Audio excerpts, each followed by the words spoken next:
నీకేమైందో నీకే జ్ఞాపకం వస్తుంది. తెలివితేటలున్నాయి.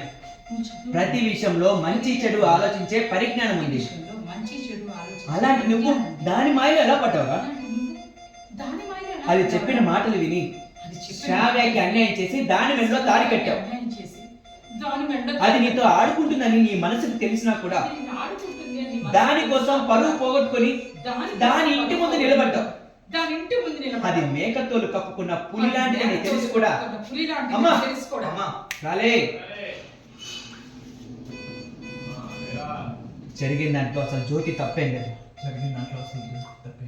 తన మెడలో నేను తాళి కడతానని జ్యోతికి తెలియదు. రాలే. Silent start. నీకోసం ఏమైనా చేయడానికి సిద్ధపడేంత ప్రేమ పెంచుకున్న నా కూతురి కాదని నిన్ను పూచికి పుల్లలా తీసి పడేస్తున్నా ఆ జ్యోతి వెంట పడ్డం ఏంటి? అది కూడా మళ్ళీ మీ పెళ్లి ముహూర్తం పెట్టాక.